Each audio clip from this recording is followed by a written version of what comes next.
Actor Mark Ruffalo drops a conspiracy theory about Elon Musk that is certain to annihilate your brain cells. This is the one of the dumbest things that I've ever read coming from Hollywood, and that's saying a lot. Mark Ruffalo, of course, is so radical left. I mean, he's radical left for Hollywood. Okay, he's to the left of even some of your most snowflakey snowflakes in Hollywood.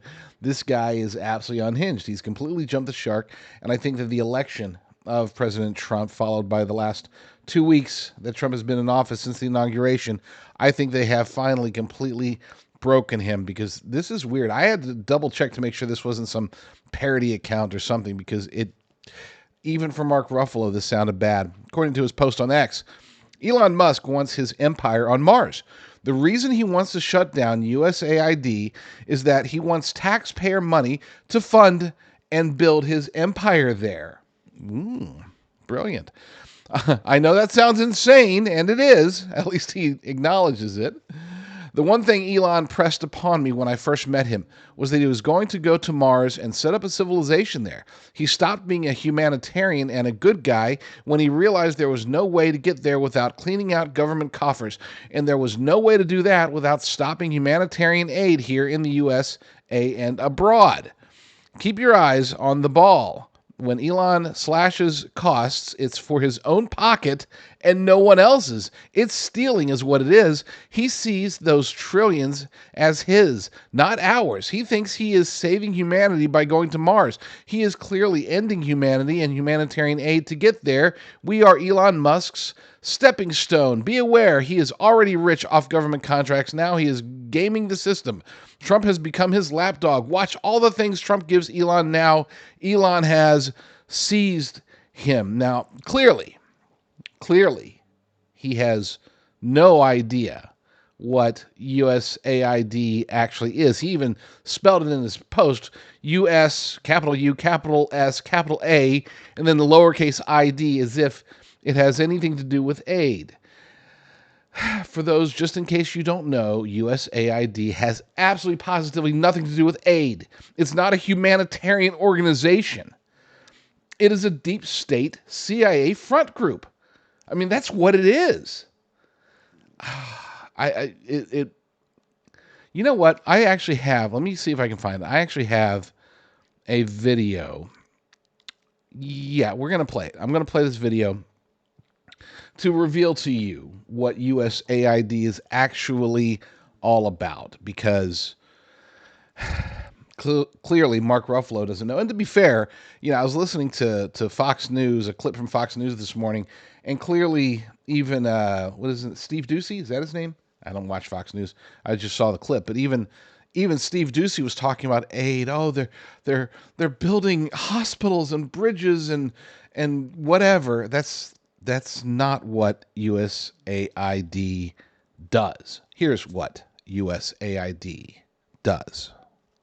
So what is USAID? When people hear the name USAID, they focus on aid. They focus on thinking like it's humanitarian work. But aid is not actually in the name of USAID. USAID stands for the United States Agency for International Development, not aid. It's not a charity. And international development is simply capacity building. It is local and regional capacity building done across the whole world, i.e. internationally. The primal id in USAID, international development, is about capacity building of assets that can be used by either the Pentagon, the State Department, or the CIA for their own activities. So if you're the Secretary of State and you were asked by the National Security Council or the President to do something in a different country, overthrow their government, stop the passage of a bill in a foreign country's legislature, how would you do that? And the first thing that I said is you would look at the assets that already exist in the country. Do we need new assets in addition to the ones that we currently have, or are the existing assets, can they achieve this simply by giving them enough money, giving them enough resources, giving them enough training, giving them enough support? One of the main ways that capacity building would be financed would be through USAID. USAID would say that it's doing something, funding a hospital system, funding universities, funding civil society organizations, funding media institutions, funding independent media in the region. Sorry, it's something in my eye. Independent media in the region on USAID payroll. And those institutions, those assets, would then be bigger and more powerful and more capable capacity, more capable of serving the State Department's goal, aka advancing U.S. national interests. USAID has a bigger budget than the State Department, over $50 billion.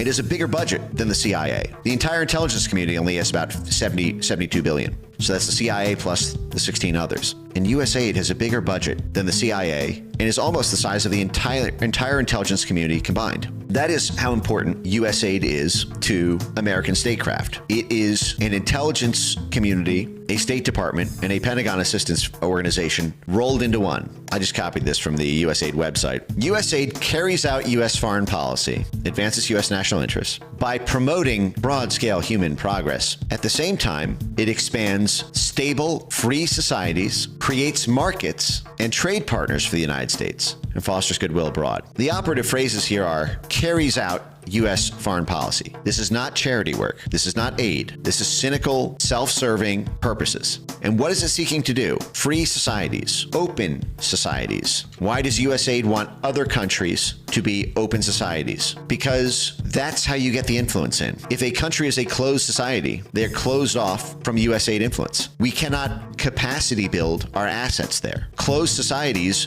box USAID out. China is a closed society. That is why we have not been able to topple the government of China, despite having tried for 100 years now almost. We have not been able to topple Putin from Russia. Why? Because Russia is a closed society. Like China, they kicked USAID out. It is not an open society. And so the USAID can't just take over their entire media ecosystem by funding 100 different media propaganda outlets in the region to sway hearts and minds. And remember, that's what this is. It's hearts and minds and cash. That's what soft power is. They call it hearts and minds work, but it's cash that does the moving of those hearts and minds, especially of the leaders of the movements.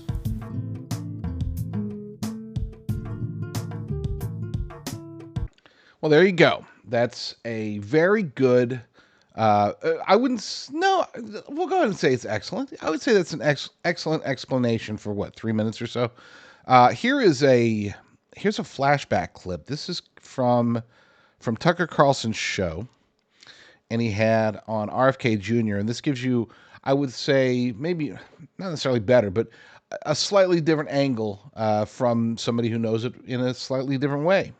It's called the Maidan Rebellion in Ukraine, which we're not told that we are financing those riots. The newspapers never told us, our government never told us. USAID, which is a CIA front, put $5 billion into funding those riots. Those riots lead to the coup d'etat against the first democratically elected government of the Ukraine. It was a government that refused to choose sides and to say we're going to be on the side of the West. So we wanted them out. A month before that government is overthrown, Victoria Nuland, who's the part of the centerpiece of the neocon ideology and who is now a high-level official in the State Department, has a secret call with the U.S. ambassador, which is tape recorded and is now public, which anybody can go and look up, where she is picking the new cabinet for the Ukraine, which is which is a U.S. Western cabinet. So they're picking the new government a month before the old government is overthrown. Is that how democracy? Is that democracy when Victoria Nuland picks her government? Well, that's the point. Is USAID doesn't really do, and the CIA don't do democracy. The CIA has overthrown, I think, 83 governments between 1947 and 1997. That's a third of the governments on Earth, and most of them were democracies. Most of them were democracies. That's true. And pretty much everything he said, I'm not even going to note the one minor part that I disagree with. Not a big deal. Point is that USAID is huge. They have nothing to do with aid. It reminds me of sugar in the raw, right? You remember, those packets. I think they still have them. I don't eat sugar, so I think they still have them at like Starbucks or whatever. You get those little brown packets. They're called sugar in the raw, and it's supposed to imply that they're raw sugar. And the reality is, those are actually, they take raw sugar, they process it down, they take, regular granulated sugar, and then they process it again to turn it into sugar in the raw. It's actually less raw than like your regular granulated sugar. They just call it sugar in the raw. That's a marketing tool. USAID, the reason they call it USAID is it's just a marketing tool. It's a front group. This is the deep state, okay? This is basically how the deep state funds and controls assets abroad. So for Mark Ruffalo to, I mean, he can hate on Elon Musk all he wants. That's fine. That's his prerogative. But at least, all I'm asking for you Hollyweird people out there, if you're going to hate on somebody for a particular reason, at least get the reason itself correct. Otherwise, you just look like an idiot. Follow some or all of my work. Go to jdrucker.com/find. You'll get my videos, my posts, my articles, my various websites, jdrucker.com/find. You know you want to find me.